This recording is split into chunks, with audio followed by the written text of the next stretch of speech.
Welcome to Ear Biscuits, the podcast where two lifelong friends talk about life for a long time. I'm Rhett. And I'm Link. This week at the Round Table of Dim Lighting, we're in the month of December in the year 2022, so it's time to start reflecting, on our activities. And what's one of the most important activities that we do? Buy stuff.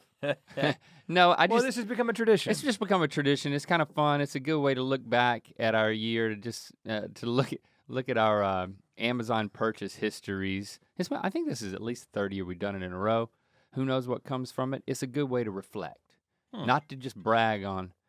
I mean, you can see a lot of you will see some of the stuff that I bought is not braggy. It kind of highlights a lot that I've gone through this year.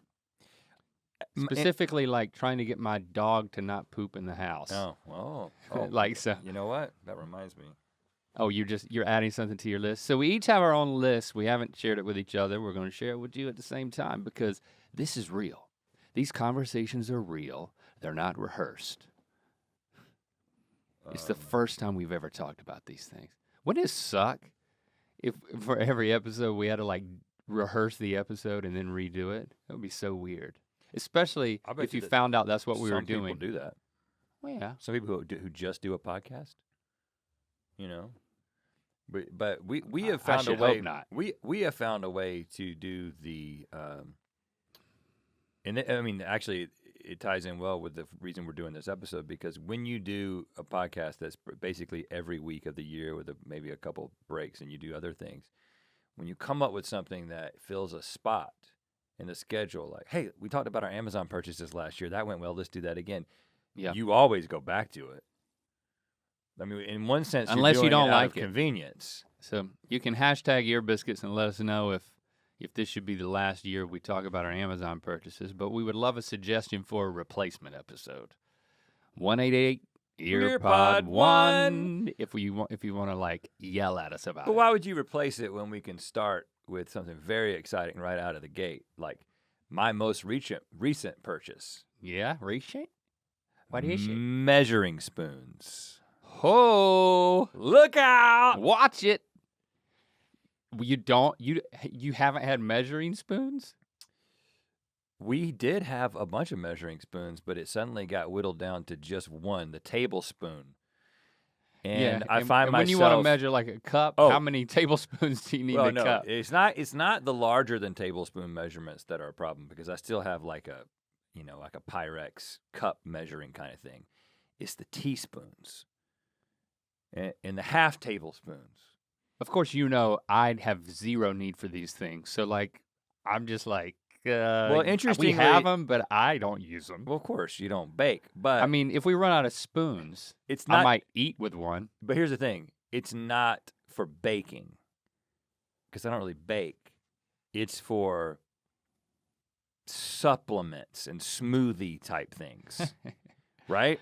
Because I've been doing a number of things like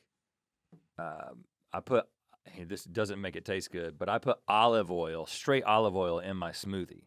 Really? Long story. I'll probably talk about it at some point, but I did this program where they test your blood and. A long story that ends in you just putting olive oil in your smoothie? Let's stop I want to hear that right now.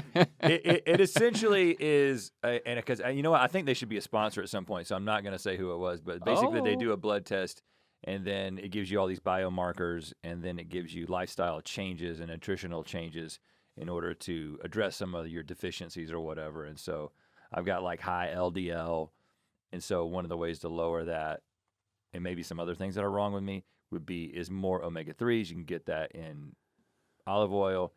So it was just add 2 tablespoons of olive oil to your diet every day, So I was like, okay, I'll do that. And I cook with olive oil, but I also put it in my smoothie now, because why not, right? But you didn't have the right spoon. Well, but then I also I take creatine every day, and so that's supposed to be like a 500 gram, which is approximately 2 teaspoons, which is approximately 2/3 of a tablespoon. You take, I do think we have to have at least a part of an episode where you go through all this stuff that you're taking, because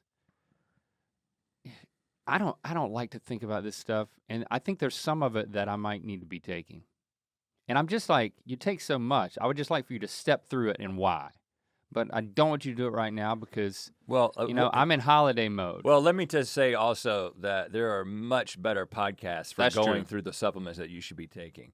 But I can give you my rationale at some point, which is just going to be a more listening to another podcast, watered down rationale of another podcast. All right. But so I've got this tablespoon has become like me, like eyeballing what 1/3 and what 2/3 of this is just it's not working for me. And also I'm like, what happened to that thing? At one point we had like the whole keychain of measuring spoons. And then once they separated, it was like they all went into different places in the house. And now all I got is a tablespoon. So I feel somewhat recentered because that has come and now I have the whole thing. Let me make you feel better, because I know you like, you chalk this up to like your family's MO of like, you guys lose things and your drawers are chaos. Yeah. I open any drawer in our house and it's just, it is so perfect. I love it.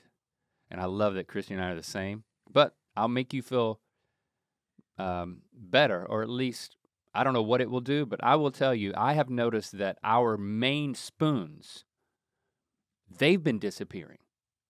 Like, I actually had a conversation with Christy a couple weeks ago. I was like, where are our spoons? Like, the normal spoons, the ones that I use for everything. And she's like, I don't know, but I have been noticing that they're dwindling. I was like, I think we need to buy more spoons. And then it kind of, like a kid issue. It kind of came down to Lincoln. It's got to be, I was going to say, it's like, Lincoln. I think I think he's throwing away the spoons, because he takes all these dishes to his room, and then I've learned whenever I'm about to run the dishwasher, I've developed this habit. Right before I hit start on that puppy, I usually do it late at night, like right before I go to bed. Nothing makes me happier than waking up to like clean dishes in the dishwasher. Well, a lot of things make me happy. And a lot of things, but nothing like that. Nothing like that. So I've started going, like, making the trip into his bedroom and just like scouring the place for bowls and spoons. Yeah. But apparently, like a rat nest, there's going to be like some nest somewhere that's just like made out of spoons in his room that I haven't found yet. Well, that's definitely what's happening. Is he like, does he grab a spoonful of peanut butter and like walk to his room? He eats, from what I can tell, what's left in the bowl, it's ramen. He's eating ramen with a spoon? I think he has a fork and a spoon. Okay. Well, we need to talk to him about that, first of all. Since you want me to move on? Since you're starting with your most like recent purchase, I'll start with ours. And pretty much all of these are mine, except this one is a collective one. But I did approve it, because Christy knew that, I think she knew that like it could lead to some sort of a conflict. Vickerman, 7.5 foot tall, silver, tinsel fir artificial Christmas tree, unlit, faux silver. She was like, I'm going to get another Christmas tree. Do you want a gold one, a silver one, or I think she was like, it also comes in orange. I'm like, what the hell? I don't want a damn orange Christmas tree. She was like, well, I'm just throwing it out there. Your mom's coming in for Christmas this year. Maybe bronze. And I want it to be as festive as possible. I'm like, you know what? That's a good idea. And I don't have an opinion on this. If you want to go with, where's the apparently other Christmas she chose tree is silver. where right now? Usually. Well, it's in the garage at the Creative House because No. I'm saying when in a box. You're gonna have one in the living room and one in the like family area. Is that the plan? Yeah, I think there's like maybe it'll be in like the foyer, the entrance, and then we have one across from the piano in like the main room when you first walk in the house. That's where we put it, and we have to like shimmy a bunch of trees around, you know, Christy and her like plants and trees. All that has to, there's like a whole musical chairs of like, we got to move this tree in order to put the Christmas tree here. And then we got to move what, and so then the tree goes where the big plant is, and then the big plant goes where the smaller plant is. I have to move 8 different things in a strategic round robin in order to make room for the Christmas tree. And now I think we're putting another one in the back. You've opened, just so you understand, you have opened a door to a place that I would never want to go. Yeah. My wife tries to get me to go there all the time. Multiple trees. I don't understand why, and I don't want to sound like like a guy from like 1986 comedian complaining about his wife. So just take this with a grain of salt. But I just feel like my wife. Say Jesse. Let's start doing that, first of all. Why? Because the my wife thing in 2023 got to stop. But I'm playing the guy from 1986 right now. Okay. My wife, Jessie. Is that a good compromise? For this year, yeah. I'm also doing it so that when you I get export clips, you know that I'm talking about my wife and not, and who's Jesse? I could be talking about Jesse Helms. Remember him? Oh, God. Not real. Yes. So North Carolina Senator. Let's leave it at that. I appreciate, first of all, I mean, she is so, and both of our wives, so very much skilled at making a space so welcoming. If it's supposed to be festive, it's going to be festive in a tasteful and compelling way that makes everyone who comes over to your house feel great, makes you feel great when you're in the space. But for some reason, I can't accept the extra effort and inconvenience that comes from the decorative process. So when you because you talk know it's about going to be on you, and a second tree. I know, dude. That's why she asked me twice. Christy was asking me what color it should be, but I think she was really just giving fair warning. There's a whole other tree. We are one. We are. Oh, she manipulated we you are by asking you what the color wrong it should question. Be. Yeah. And she threw the mom card. Your mom's coming in this year. And Your I was mom like, loves yeah. trees. Yeah, we need to do it up for my mom. But yeah, this is gonna be on me. So you fell for it immediately? I mean, fell for it. I'm not saying I would have gone along with it. I fell for it. But I would have acknowledged that I was being manipulated. And the thing I didn't do, and I didn't realize it until I freaking read it out loud. Which of these words is the trigger word? 7 feet. Actually, no. Unlit. Unfreaking lit. What the hell, Christy? My wife? What are you doing behind the unlit tree? I think I have to go. I have to click right now, cancel this order, and then reorder a lit freaking silver tree. Did you not discuss that part? I totally forgot. Because that was the big breakthrough. Was like, we bought the lit tree. Well, and now, because you know me, man. I bought a lit tree one time, and dang we it. still had to put more lights on it because part of it didn't work. So, I mean, that's a... And we can't even store it at my house. Like, I got to go over to the Creative House garage, get the tree that we bought a couple of years ago, because it won't fit in my garage without being seen, and I refuse to have things stored that are seen. Yep, don't even get into it. That are seen. I like things, I have freaking cabinets, and everything's behind a freaking cabinet. Okay. I got to freaking light this tree? All right, well, I feel for you.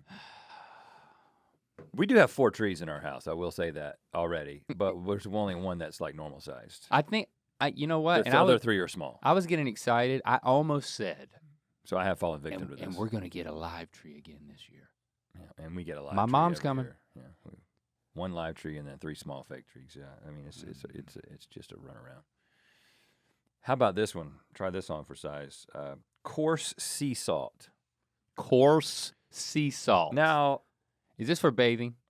No, but some of these purchases... This is like a scrub. I actually noticed in looking at my list of purchases this year, which were, most of them are not... I have a couple of big ticket items. Okay. But most of them are like coarse sea salt, which probably costs $10. A big thing of it is based on something that I learned, a lesson that I learned that now I am applying in life. Well, can I guess? So you said it wasn't a scrub. Does it go in your mouth still? You're not going to guess it. Of course. I could give you an hour and you wouldn't get to it. Is it for cleaning? because that's what I would use it for. Okay, yes, but do you know what it's for cleaning? What it's for clean? What it's cleaning, what it cleans, what I use it for. Cement stains No, in your driveway? no. Um, I'm not is sure it- how entertaining this guessing game is going to be. Okay, what?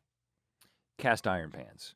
Okay, yeah. So, a big revelation this year for me was the embracing of cooking on cast iron. You know, you hear people talk about it all the time, and then we had one because everybody's got one, and then you start cooking with it, and you're like, I don't like you. What? You can't clean it? What? You can't use soap? What? Like, it just seems like an inconvenience, right? Yeah. And everybody says that they're like non-stick, but actually they're not. Everything sticks to them.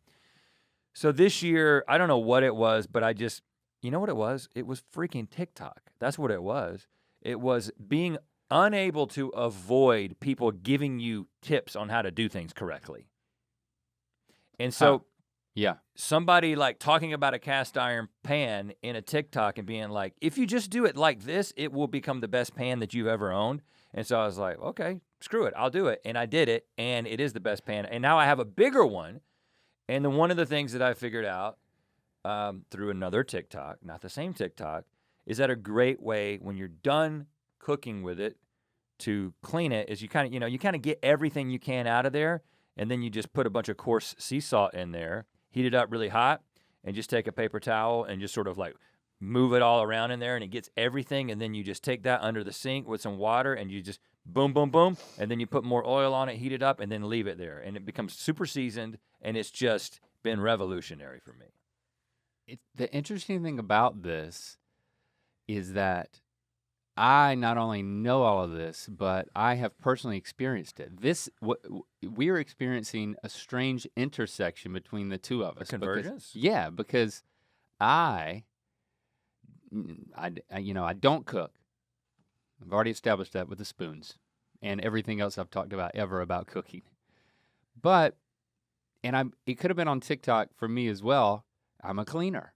And I saw a TikTok where somebody bought a worn down skillet that was like rusted.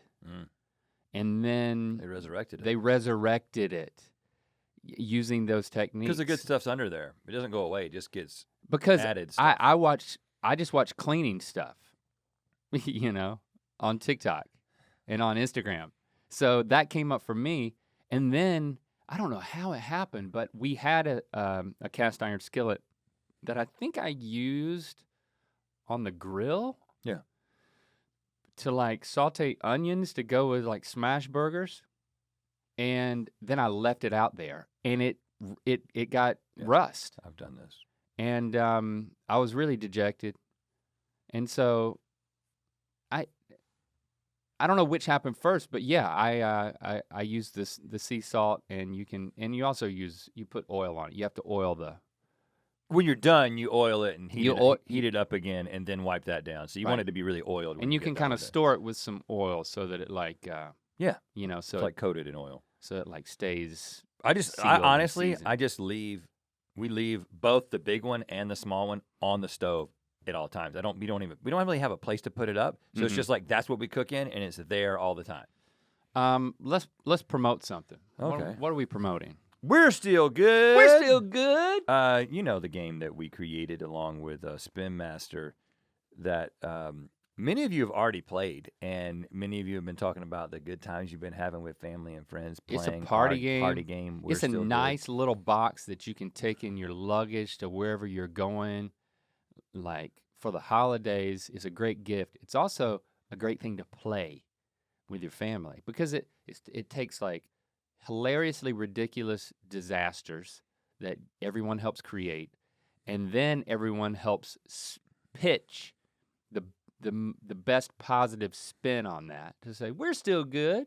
So it kind of it's just an injection of positivity into your family or friend gatherings. I think I'm going to play it with my extended family over the holidays. You should. It'd be weird. Is it weird to play a game that has a picture of you on it? Well, it's a cartoon picture of you, and maybe they won't notice. Okay. But here's the big update. It's now available at mythical.com. Yeah, it's been at Walmart. It's been on Amazon, and you can still get it in those places. But now you can also get it at mythical.com if you're already filling your holiday cart over there, and you definitely should. And you can get like points and stuff. We're doing like, you can get like Oh, really? points, I think, over at mythical.com now. So maybe, I don't know. We either are or we're going to. All right, my next thing, recent purchase, Behringer Xenex 302 USB Premier 5-input mixer with Xenex mic preamp and USB audio interface. 2 other things to go with this so you can try to guess what I'm doing.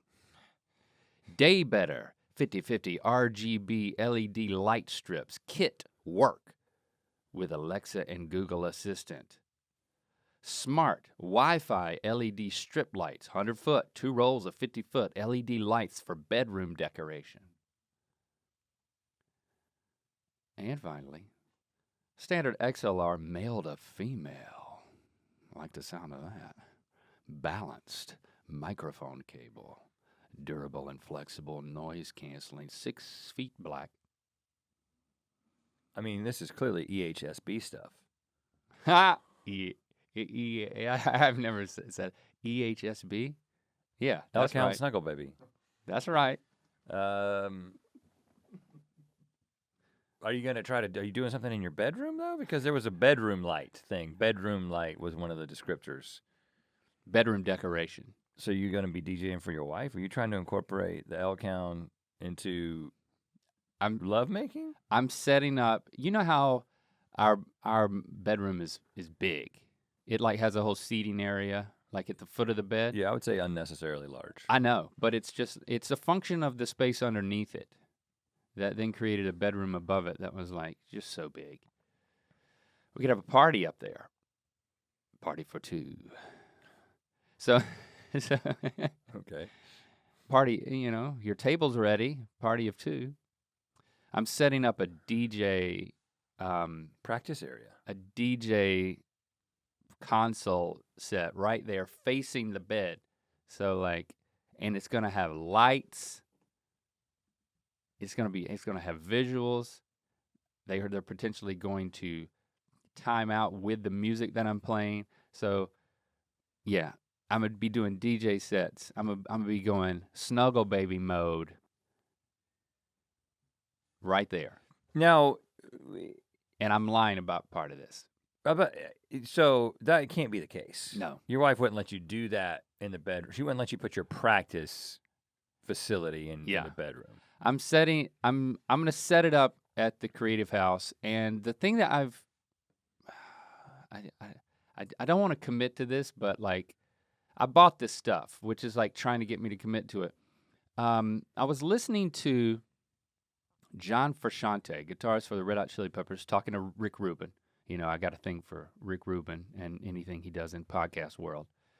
They're talking about great series of interviews where they talk about the production of their last 2 albums. And Frusciante, if you're really into guitar stuff, you probably already like John Frusciante, but he talks about his practice method. And then he gets his guitar down and he demonstrates how he warms up. And he talked about his philosophy of practice as its own art form. He doesn't practice he doesn't practice what he's going to play on stage when he tours. He doesn't get really good at that because he's improvisational. All of his guitar solos are just off the top of the dome. So it's very much about him just developing his skills for hours before every show. And he's amazing, It seems cool to someone who's as amazing as he is that puts that much work into it. But it really stuck with me when he talked about he saw practice as his own art form. He invented ways to engage in a totally different mode than how he performs. And then it subconsciously bleeds in and makes him a better performer. And I was like, you know what? I bet you there's something to that for me. Because I need to practice my DJing more, Mm-hmm. but I love an audience. when the Sunbeam furniture place opened, that Jesse decorated and Christy helped her and did like the plant stuff. For that event, they had a DJ, which was not me. But I talked to that DJ. She was super nice. And she talked about how over the course of the pandemic, along with a lot of DJs, she started Twitch streaming. And so I'm putting those two things together, and my idea is to not just practice, but to stream it. Oh, like this. I'm not, just to create. Because if I'm gonna practice, I might as well have an audience. I think that would motivate me. And you can stream any other songs. It doesn't like. That's my understanding. Yeah. They don't employ the technology that like Instagram employs. That they'll take down your stream. So it's a squirrely area, but that's where DJs stream. Unless something's changed in the last month or so, and then my hopes will be dashed. And then I could just do a muted stream where you can watch me but not hear me DJing. But I'm just trying to develop it as like not a performance, but a practice as an art form that if anybody cares to be a part of it, it'll be streamed. So it's gonna be very low key. I'm excited about that. But I want to set it up at the Creative House because that way I can just kind of step into it and do it, but ultimately it's just so I can practice more. So I just went on one blog and like they said this was all the stuff I needed to buy, and I was like, I'm not gonna overthink this. I'm just gonna buy this crap, and I'm gonna set it up. So that's my intention. I'm putting it out there. Somebody on Twitch. Do you have a handle? Somebody parked Elk Hound Snuggle Baby already, but I have to believe it was a fan. So reach out to me if you're the one who parked Elk Hound Snuggle Baby on Twitch. Reach out to me. Well, you can reach out to them too. I couldn't see how to do that on Twitch. So right now it's Link_Elk Hound Snuggle Baby. But so it's gonna be one of those. It's gonna be one of those. I don't know when I'll do it, but I will. Where are you setting it up at? I'll tweet it out. I thought I would set it up where I guess I need to get your approval of this since we're equal on this. This is not in my office. So I was thinking like, where the records are and the record player is, like where that couch is. If I could just rotate that couch out and then like the backdrop could be those records. And apparently some LED lighting. So you have to set it up every time you do it? I don't know. That's kind of what I was thinking, that then like I would just move maybe the table can live right behind it. I don't know. There's probably room by there. Okay, mine's a little simpler. If not, I could do it in my office. My next one's a little simpler. The Red Devil Venom mouth guard. Why would you need a mouth guard? Again, another revelatory thing that I learned that I figured out all on my own. Okay. So you didn't listen to a podcast. No, this is just a observation about myself based on things that people have been telling me. So I've been going to, like since the pandemic started winding down and we started going back to the dentist, one of my most recent trips to the dentist was actually after we had eaten that crazy sour thing on the Vanity Fair or whatever that was, that thing we shot where we ate that sour candy that was straight malic acid, and they were like, no one has ever kept the candy in their mouths nearly as long as you guys did. We didn't expect you to keep going and going and going, but you know who that's what we're going to do if we show up someplace. Man. We're freaking us. And I actually think I did permanent damage to my enamel on my teeth. I know, we were both scared. And they noticed that. And when I'm scared, I don't think about it. Like something's wrong with my teeth, I'm not gonna think about this anymore. And when it happened to you too, and you did the exact opposite. I took action. You took action. So I ended up getting like some like enamel repair toothpaste or whatever. But one of the things that the dentist pointed out was she was like, the hygienist was like, she legitimately asked me, did you get your teeth shaved down? What? Like, What? like for some sort of like, I was like, you mean for like a religious ritual or something? She was like, your teeth, like your incisors look like they're flat, they're not pointed. Do you see that? They're not. Yeah. Like your dog teeth, right? Like your eye teeth, they call them. Yeah. Yours are pointed, and mine used to be pointed. Mine are very pointed. And so they were like, well, you're obviously grinding your teeth at night. So I went to the whole thing of getting the mouth guard for at night, which I now have and which I do wear. But I was like, I don't think I grind my teeth at night, but you don't really know because you're asleep. And then I started realizing that every time in my life for the past 45 years in which I have been doing something intensely, I grip my teeth like this. I put my lower teeth over my upper teeth. My bottom teeth come out. My dad does the same thing. It's just like this. So like if any sports moment in my life, you'll see it even when I like throw a dart on Good Mythical Morning, like I do. Oh, wow. I just been like, I've been doing this all my life, and I do it when I lift weights.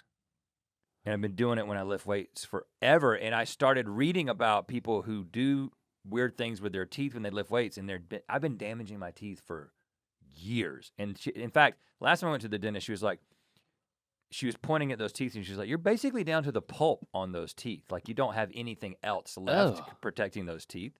So I'm probably gonna have to get like crowns or something like fake teeth at some point in my life." I know a guy.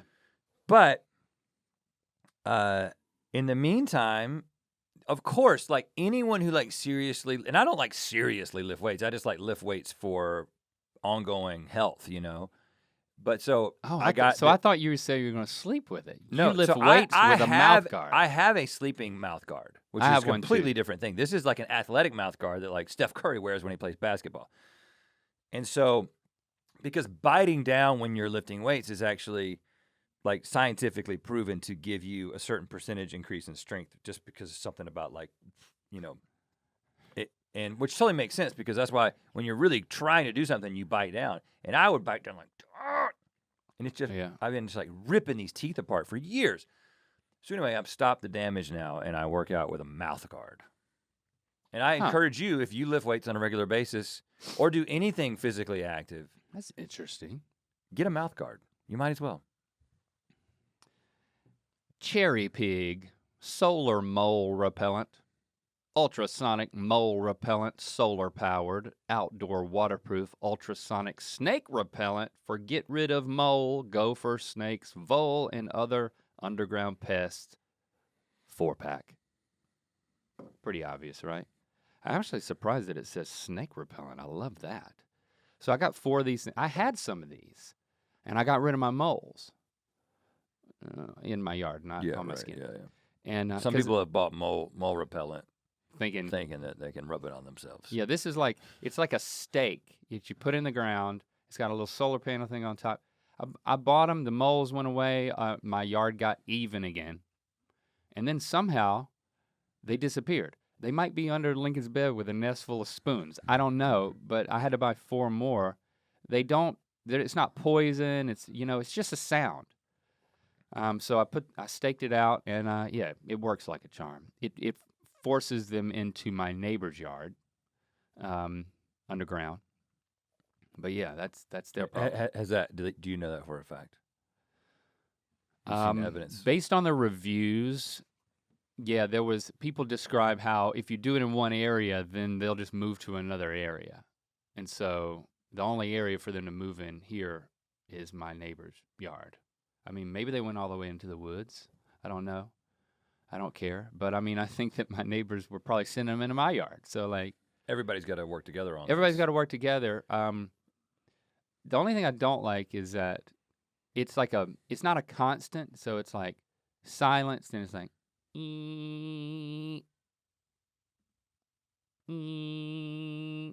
every time I would go outside, it was kind of unsettling. You can hear it. Yeah. It's got to be like that, ultrasonic. Well, it says ultrasonic. It's not freaking ultrasonic. I would just call it sonic because I can hear it. It has to be. It has to cut on and off because otherwise they adjust to it. Potentially. I don't know. That's a good theory. That's what I bought. It does work. But then after a while, I get annoyed with it and I take them up. And then eventually, like, it took about 9 months for them to come back. And maybe it was seasonal, but the moles voles or whatever they are came back. So I recommend that. You're not killing them, you're just shooing them. Makes you feel a little better about it. Well, you could find a way to catch them and eat them. I'm not that hungry.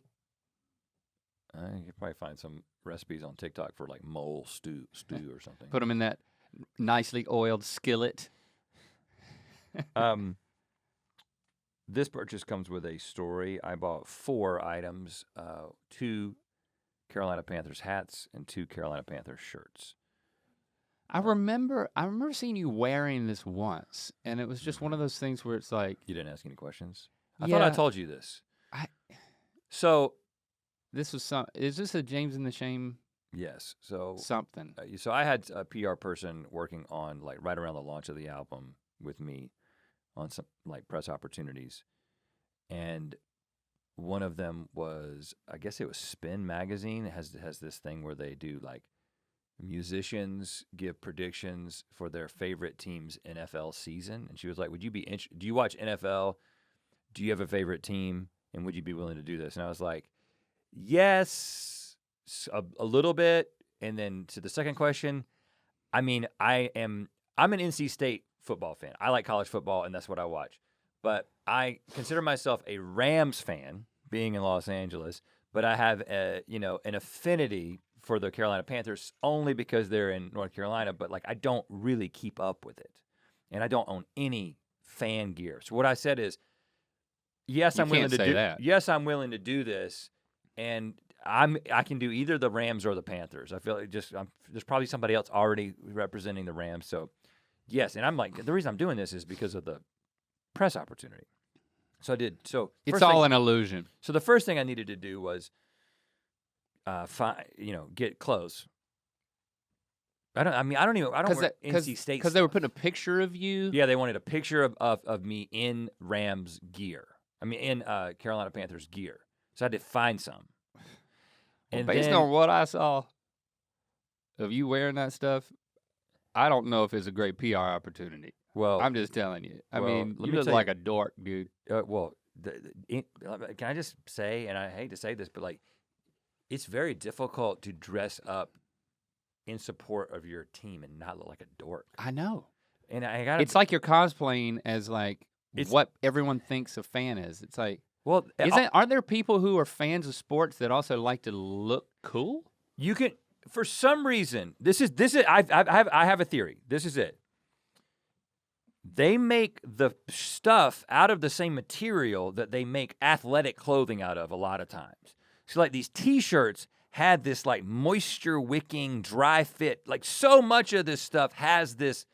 In case you need to go out there. Well, these people are just watching sports, on the field, guys.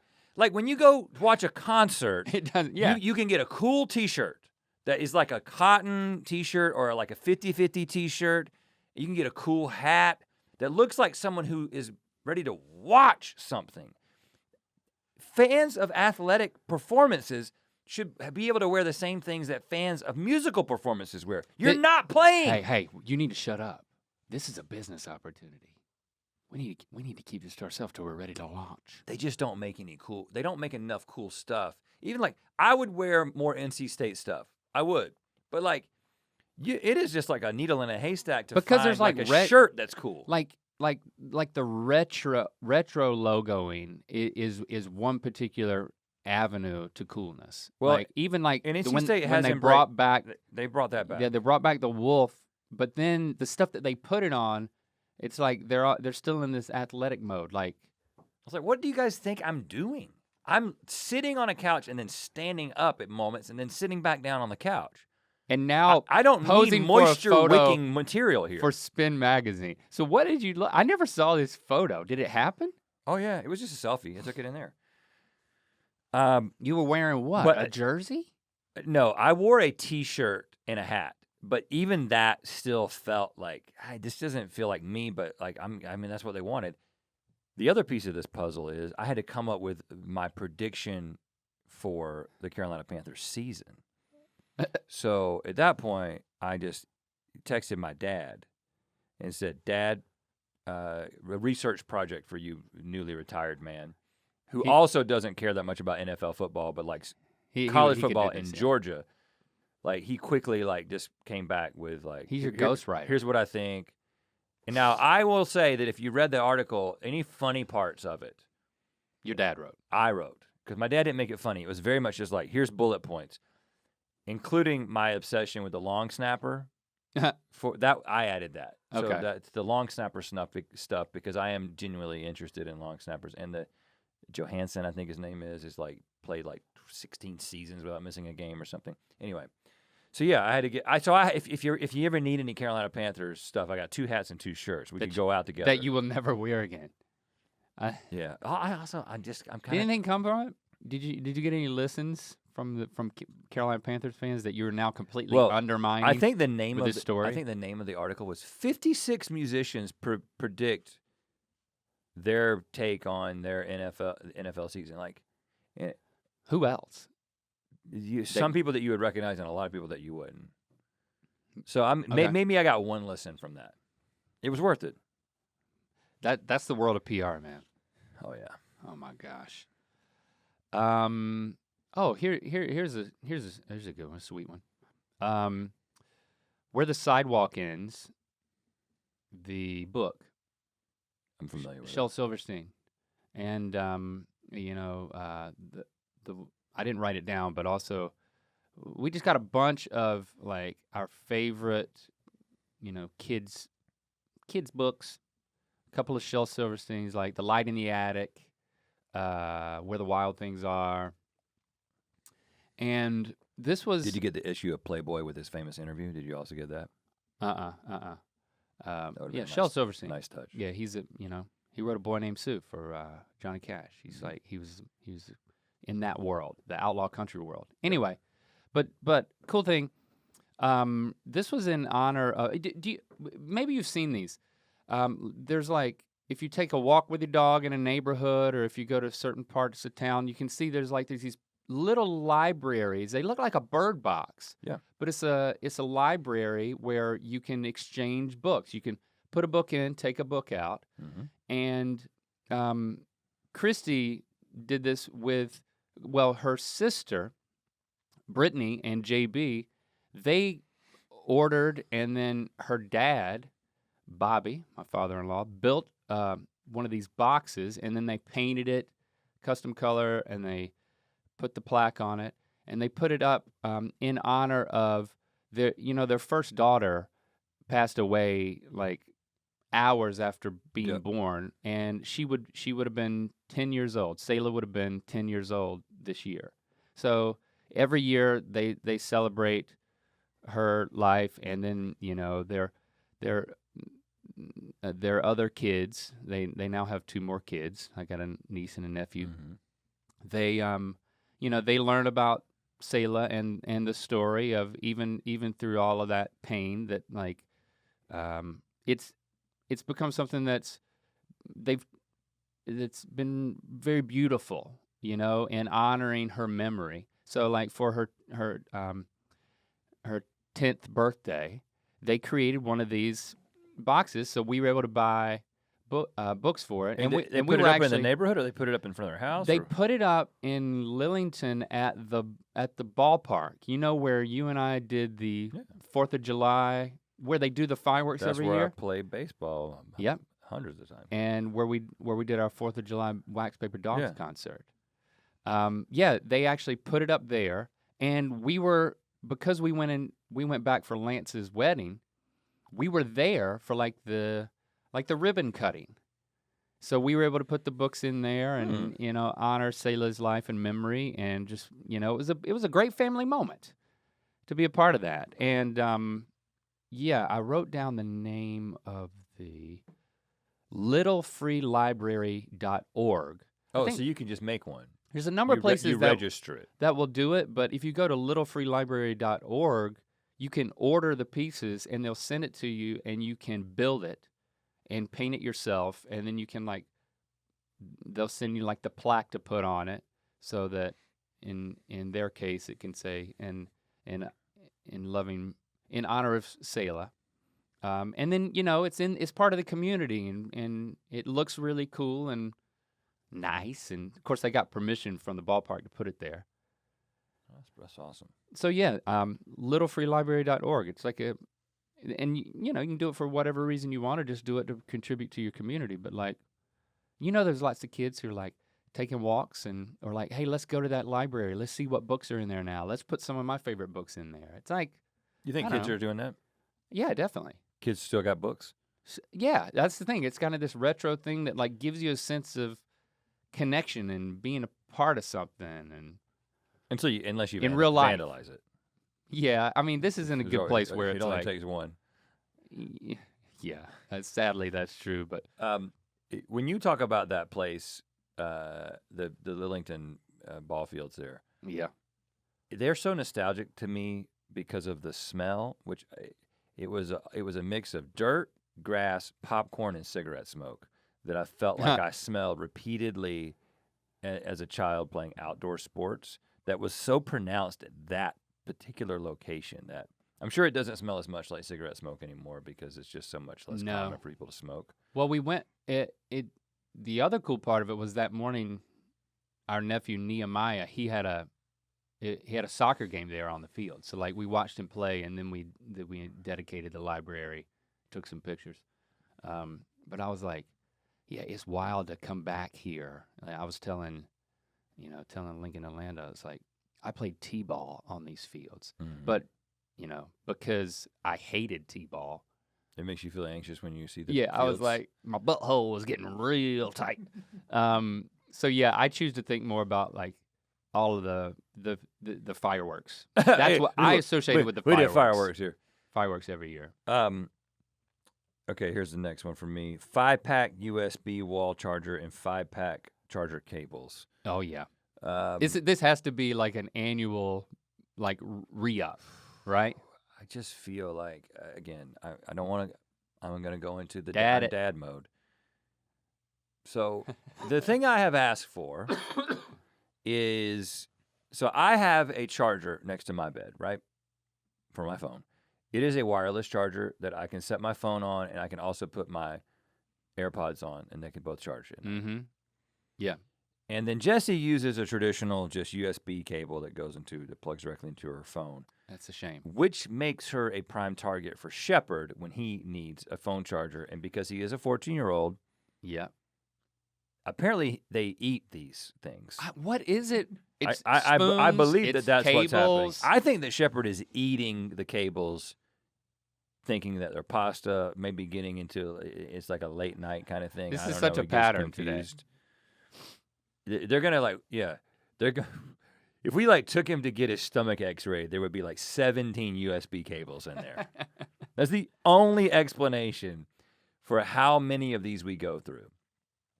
And so instead of you might as well just put it on a monthly reorder. Well, here's what I did. Instead, I spent months admonishing him, and then Jessie would get mad because he would take her charger, and then she would need to use my charger, and it's the domino effect. And so I just said, instead of having this repeated argument, which we have about USB cables and socks, we have the sock argument because I have 2 boys who wear the same socks as me, and we share. Yes. I'm just giving. So I regularly buy socks, and I know. think he may be eating socks as well. But I just said I'm going to have every room you go in, there's going to be a place to charge your phone. Oh. Cables, it's like everywhere. There's a charger. Let me just say that I did this. I actually did this purchase twice this year. So there was 10 cables and 10 USB chargers, and we still do not have enough. Yeah, no, it's not going to work. It's not going to work. It has to be hardwired. You have to screw them in. It has to become a fixture. Oh, that's not a bad idea. You got to sit there and you got to screw it against the wall. He'll find a way. He'll find a way. He'll gnaw it loose. Lube Life, water-based personal lubricant for men and women. Mm-hmm. Flavorless, 12 ounce. Yep. I purchased that Now, I will say, Lube Life is a weird brand. It was very highly rated, and I was just, it was like the top of the list. Needed to re-up on, my lube. And I didn't realize how big 12 ounces is when it comes to lube. Like, this is a big, It's like a can of Coke. But then if it's thinner, it's probably this tall. Yeah, it's like it's a little less than half the diameter of a can of Coke. So it's like twice as tall as a can of Coke. Can you get it in your ass?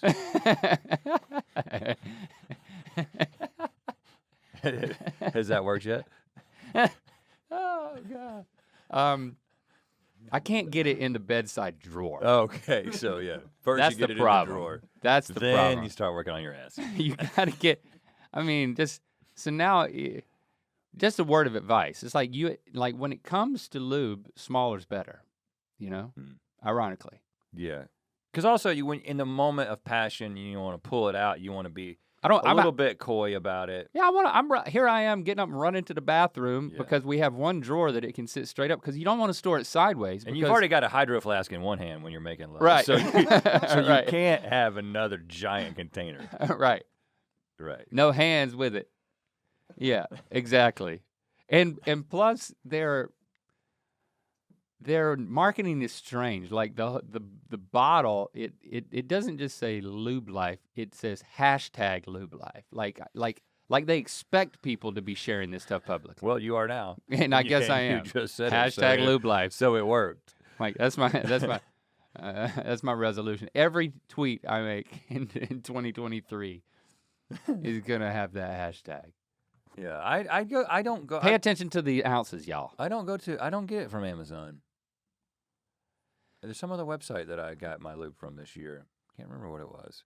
There's a when Sex with Emily podcast sent us the gifts.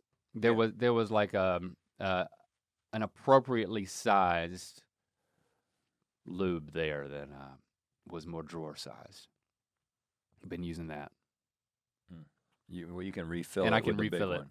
from the big one. Just don't let anybody see you do it. I gotta get a lube funnel now. Okay, I'm gonna skip over a few here since I don't want this to take forever. 60 pieces painted figures. 60 pieces. Okay. What is this? I think this is an interesting way to talk a little bit about our approach to things, maybe in 2023. Oh. So. You talking about TikTok? Well, I bought 60 little figurines that you would use if you were like a train set person, and you did like toy train models and stuff, and you created a little town or like a Christmas village or something like that. And my idea at the time was to buy some of these figurines and then write sketches that just featured these figurines very, very small. I mean, very like close up, kind of like Robot Chicken-ish sort of thing, but ridiculous situations where you would take the specific figurines that you had in this set and make a story. And make a story based on kind of what was suggested to you by this set.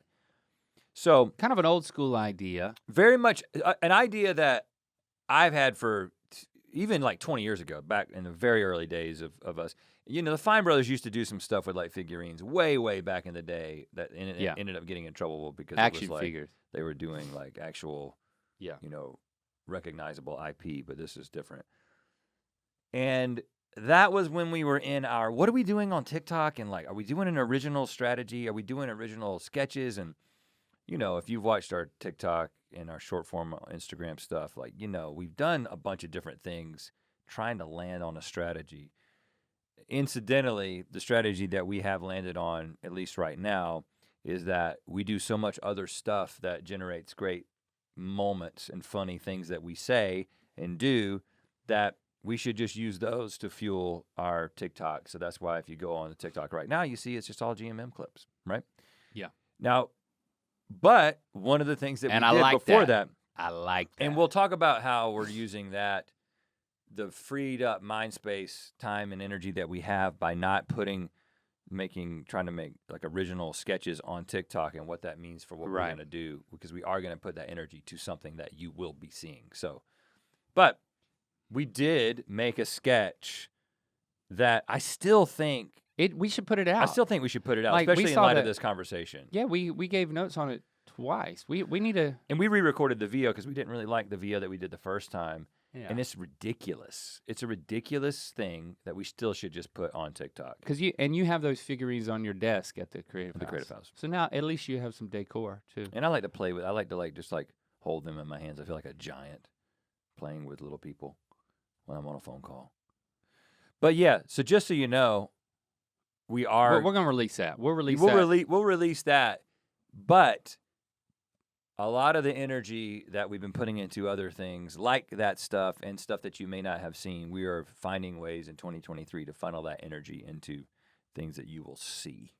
We'll talk more about that in 2023 in another podcast, but just so you know, what you're not seeing in original content on TikTok, you will be seeing in other places soon. I will quickly mention Nature's Miracle Advanced Stain and Odor Eliminator 32 ounce. Oh, I got one of those. Now, when it comes to the red bottle, mine was a different brand, but it was on my list. I took it off. Well, because this thing I said at the top about trying to not get my dogs to sneak and poop in the house is very difficult. And it's really just a Jasper issue, right? It's yes, definitely a lot more. Jade will not pee in the house, but Jasper, we had a lot of problems with him peeing in the house, and that's why, contrary to lube, 32 ounce is like the minimum you want for something like this. Right. I mean, we had to take the rug out from under our dining room table completely when we were like trying to train him and really getting serious about it. Because once they start peeing in a spot, they go back. They go back to that spot. So we're not 100% out of the woods, but he's made tremendous progress. A lot of progress this year with Jasper, like going on walks. Like I've done a lot of training with him. Like he doesn't bark at other people on walks anymore. My treat game is on lock. And he's very motivated. So I'm really proud of him. And then at home, he's just gotten a lot better. You know, he's over 2 years old now, and I think he's finally getting there. And it took Jade that long too. I've heard that like it's a Dotson thing, housebreaking. But I just wanted to give an honorable mention to that. I'll also give an honorable mention to broom and dustpan set with long handle, kitchen brooms and stand-up dustpan magic combo set. Magic combo set for home. Lobby broom with rotation head and standing dustpan for floor cleaning, red. Very excited about this. I replaced my broom. Why you don't look as riveted as you should be? Well, I made a purchase about dog piss too, and so I was going to try to slip that in there, but then you moved on to a broom. Yeah, it's too late. Well, no, mine's way better than yours, so I'm going to go back to it. Okay, cool. The broom. But first, let's talk about a broom. Yeah, right. Well, it's not the broom; it's the dustpan. The dustpan has its own handle, and so it's not like the previous dustpan I had. It would stick to the handle of the broom, and it became a unit, so they could stay together. Yeah. But now I've upgraded to a dustpan with its own handle, tall handle, and the broom, and so like there's no bending over, and it's just beautiful. I feel like one of those people at Disneyland who just walks around cleaning up. Like the moment you drop something at Disneyland, whoosh, there's somebody there sweeping it up. You know, I do that in my house now. Whoosh, somebody drops something, whoosh, I sweep it up. And then you could stream that on Twitch. Here's the revolutionary part. There are teeths coming off of the dust pan so that when I sweep it, then I can put the broom bristles into the teeth and then move in a vertical motion. So it's an L motion, and it cleans the broom itself. And this is something that it's just freaking lutionary. If you have a dustpan that doesn't have its own handle, and it doesn't have a bristle cleaner on the dustpan, you must upgrade immediately. You're welcome. Okay, it's the first thing I'm going to do after this is I'm going to make that purchase. Don't. You know what? That's what I'm going to give you and everybody else I love for Christmas. Okay. Spoiler alert. Okay. The only time I sweep is when somebody makes it, like, there's an accident. I feel like the rest is handled via vacuum. Or dog. Yeah. Back to dogs, though, because as you know, similar struggles with Sean. Sean has been... Sean is a problem, dude. Sean was, his fault's advertising. I talked to you about this before when they said he was a little anxious and he was house-trained. He's very anxious and he was not house-trained at all. Well, I freaking came into the, 2 weeks ago, I come into the freaking office and Sean's there and he's just barking at me. And I was like, the best thing I'm going to do is I'm going to ignore him. I'm not going to give him the time of day. I'm going to walk to my desk. So I take a step by him and the dude freaking bites me on the calf twice. Yeah. I was wearing sweatpants. Yeah. Well, that's the one aspect of his training that is going well. The training to hate you is the only thing that he's responding to right now. No, the interesting thing was, I had on a hat, and you said, I think he has an issue with people with hats. Well, our friend Jaden, who's been, when he's in town, has been staying at my place, and he's a great dog trainer. One night he said, I think Sean has a thing with hats because if somebody that he actually knows comes in with a hat on, so maybe in his former life, when we don't know what happened to him in his former life, but things happened to Sean. Yeah, poor boy. But anyway, he is getting better. I took the hat off, and he did seem to chill out. So we've got to figure that out. Like, that whole thing of biting people is obviously a big no-no. Essentially, like, if somebody's entering a room, he has to be held or he has to be on a leash, and then he calms down. But the thing that he's doing that is a constant struggle is pissing and shitting in the house. And we talked to our trainer about that. Now, he will find a spot, and he'll have like a shit spot for 2 weeks, and then it'll shift. The shit spot shifts. Yeah. To somewhere else. And he is better about not pissing inside. But what we were doing, we don't have any real grass outside. We have like a sort peeing inside is much worse. Much worse. So he has curbed that a little bit. But we were talking to the trainer, we were like, I just don't know if we have the discipline and the amount of commitment and time that it takes to really do this in the right way. Like, give us some help. So will you live with us? And the trainer said, because he had become scared of the fake grass outside, which is our only grass. So I don't know. I would love to get inside Sean's head, but I know one thing I would find there is like nightmarish fake grass. Like, so apparently somebody with a hat took him out onto some fake grass and did some ungodly things to him in his past life because he doesn't like either one of those things. Oh, poor guy. And so, but he is adjusting very, very well, like for somebody of his past. But she said, "There's Jasper this thing." was the same way. Jasper.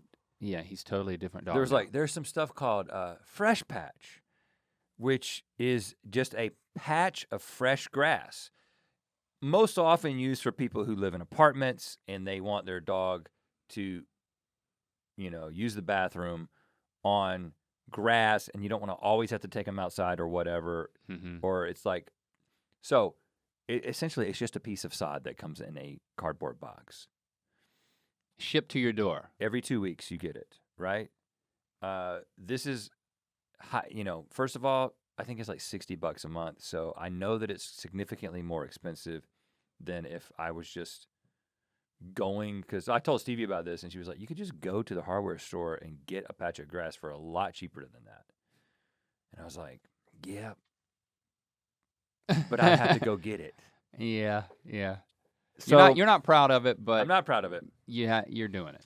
So let me tell you, it works. Oh, so and now you're excited about it. It works, and he immediately. Now, don't. It's not in the house. It's outside on top of the artificial grass. No, it's outside on top of the concrete area because it's closer to the door. Okay. And he like immediately went out there and got on it and started using it. Like something clicked. He was like, this is what's supposed to happen on this. Mm-hmm. And then if it's raining, I take it and I move it to the other side of the house that has like a covering like over there on the pool side. Yeah. And he goes out there and he uses it on that. The problem is that unlike Barbara, who would never pee or crap in the house, ever. Like Barbara is, I don't know, she would dog. just stay there Let's for face 24 hours. Oh, but I tell her that all the time, how I love her so much more. Because my love is conditional for dogs. And until Sean gets his shit together, I'm not going to love him as much. So, but he is getting, he doesn't let you know. Like Barbara goes to the door, rings the bell, and then looks at you like, come on. Yeah, I did this. I'm ready. Sean, a little stupid. So he's rung the bell a couple of times. Yeah. But anyway, this Fresh Patch thing, it's really been the answer to us because Jesse's got all these freaking rugs. I mean, Chrissy's the same way. Like they get these rugs that are nice rugs, and you just don't want a dog pissing on them. And you can't spray that typical cleaner on those rugs. Like Jessie will not let me put any sort of pet spray. She's like, soda water only. Oh. I mean, she'll break up a LaCroix and pour it right on one of those things, but only soda water. You can't put cleaner on it. Look at the life you're leading. Yeah, I'm cleaning up things with LaCroix and paying $60 Perrier. a month for a patch of freaking grass. I've already done my honorable mentions, so I'm done. Oh, Is really? there anything that you want to? Yeah, I mean, probably, I guess, 2 really quickly, including the most significant one. So one of the things I did this year, of course, as it relates to James and the Shame, is I had to look the part in terms of like my photo shoot and album and promo stuff and like the Hipster cowboy performance at Mythicon and that kind of thing. And in an effort to continue to separate James and the Shame from whatever the Rhett McLaughlin brand is, I was like, I got to adopt some kind of look here. I'm not a cowboy hat guy. I didn't want to do that, you know? Yeah. I'm glad. But it's funny because the guys that I think have like the best style in country music right now is Midland, right? Oh, yeah. And every picture you see of those guys, it's like, that's cool. They're cool. They're cool, but it's country, but it's cool. It's a little fun. That's why I like it. And I was talking with Brian, our COO here. Business Brian. He knows everybody, man. That dude knows everybody. And he ends up like, yeah, my friend is their manager or something. I can't remember the exact connection. But he immediately like comes back with the brands that they wear. Oh. You know, if you're looking for cool stuff. So they wear a lot of stuff, and I'm sure they've got stylists for days. But H-Bar-C is like it's like cool Western wear, Western shirts and stuff like that. So a lot of the stuff I got this year was from them. And then because I needed some boots, because I just didn't have any boots, but I didn't want to like if you go to like a Western store and you get a pair of boots, there's like $600 or $700 for a good pair of boots. Huh. I'm like it's an art form. I'm not doing anything in these things. Nope. Again, I'm not. This is like unnecessary moisture wicking in a Carolina Panthers T-shirt. Yeah. So I found the brand Tacovas, Austin-based.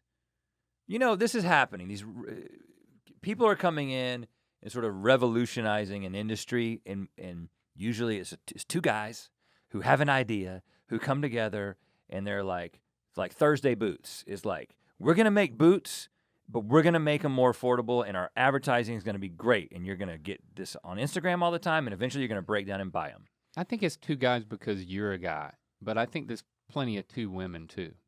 Yeah, well, I'm saying because I'm just saying I'm talking about for the products that are like right for me, and and Tacovas is an example of this. They're making like good boots that look just like the really expensive boots that are like $250, $300 for a pair, which is a much more reasonable amount. Okay. Anyway, so I got like a few pairs of those. that has kind of completed the James and the Shame look in the times when I've needed to do that. So we're doing apparel shout outs. I'll give an apparel shout out to Imperfects. Okay. Is that like Spanx? California based.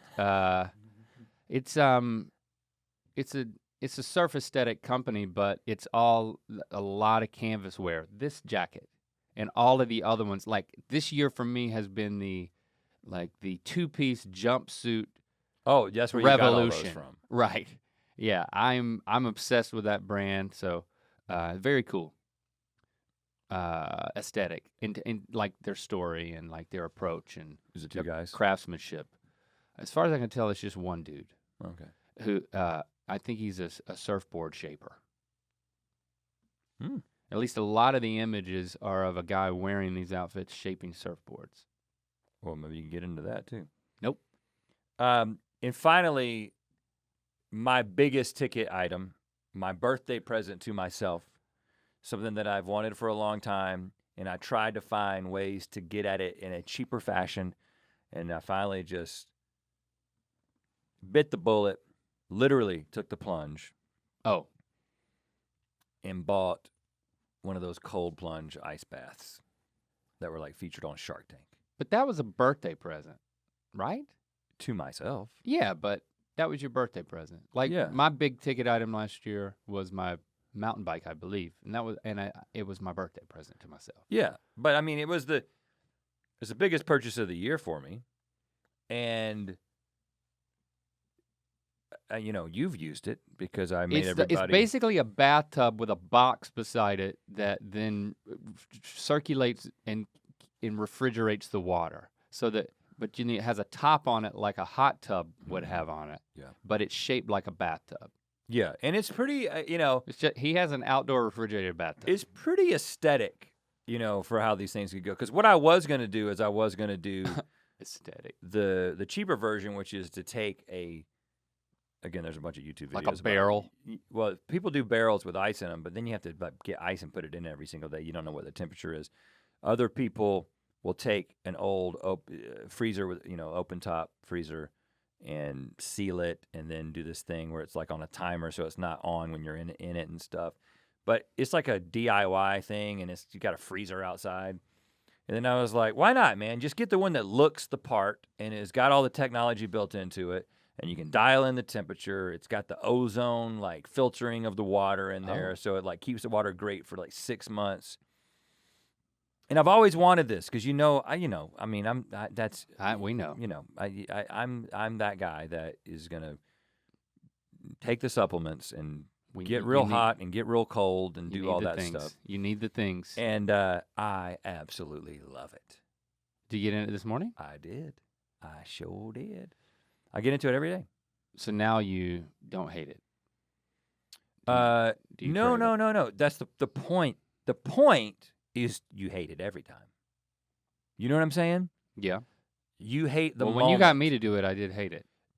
Especially the moment right before you do it every single day. Yeah. You're like, that decision. Am I going to do this today? And a lot of first of all, there's scientific evidence for certain health benefits or whatever, which are great. That's not really the reason I'm doing it. I'm doing it because it makes you feel really good because you get this burst of, I guess it's serotonin that lasts a few hours. But I kind of go into this ritual where it's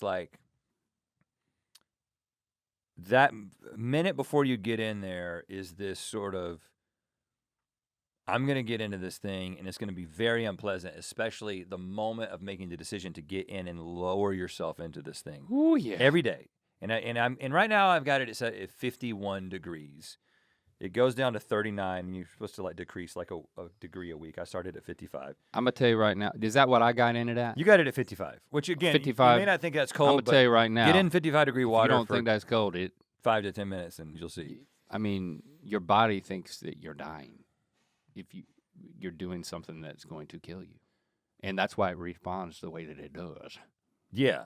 But there's this even this morning when I was in there, hating it in the first 30 seconds, I kind of opened my hands up because again, opening your hands under the surface of the water makes you that much colder because your hands are I don't know, I can't remember the technical term for it, some sort of surface that like your heat escapes your hands, and, you know, at great Quickly. degrees. That's why wearing gloves like actually does keep you warm. But like just sort of having this breathing through the adversity, which that's a lot of people who do it on a regular basis are like, that's kind of why they do it, because you develop this sort of physiological response to adversity and you breathe through it and you learn to expect it and accept it and kind of move through it. And sort of their like long term creates like it makes you more willing to deal with adversity. And so I'm doing it because it makes me feel good. Ironically, I don't know if it's ironic, but like that's the thing that kind of motivates me to be interested in it. So I do like that philosophically. Yeah, and I think it really does. You might get up tomorrow and find me in it. It really does. You can come over and use it anytime you want. It really does have sort of there's a euphoria that happens right after, because I get out of it. I put a robe on, and then like go make my smoothie, which is full of olive oil and other things, and I'm like freezing in that moment. But I just like I feel good. Can you take like footage of you doing this so that they could see this happening? That could probably be arranged. I mean, I don't want a close up or anything, but just like I am naked inside of it. Are you? Most of the time.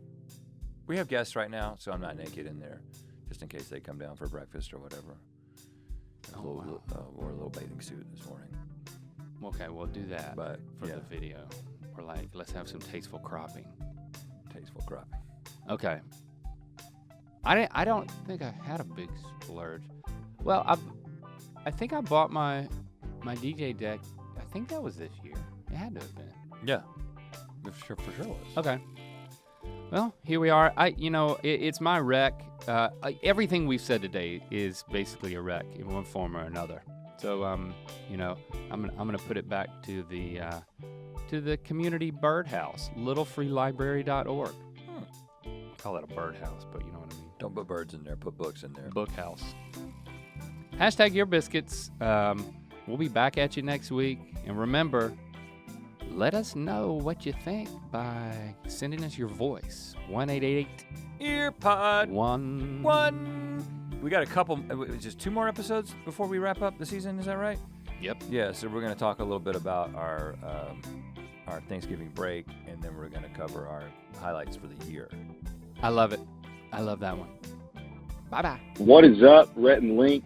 This is Jacob from Dallas, Texas. I also broke a collarbone while mountain biking. I broke both of my collarbones at the same time. Yeah, healing process sucked. It took 3 months for me to fully heal, and it hurts when it gets cold. Thanks, guys. Link, I hope you're all healed up properly. Rhett, keep on growing out that hair, boy. Hi, Rhett and Link. This is Shane from Alvin, Texas. Listening to the most recent podcast, and I'd like to think that I'm in the 90th percentile of whistlers. Allow me to give you the Kill Bill theme song.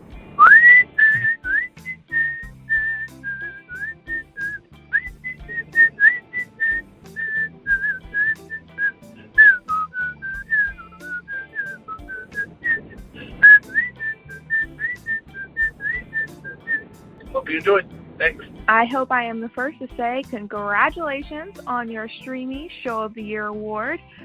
I'm kind of embarrassed to say I only found y'all in 2019, but since then y'all have become by far my favorite YouTubers ever.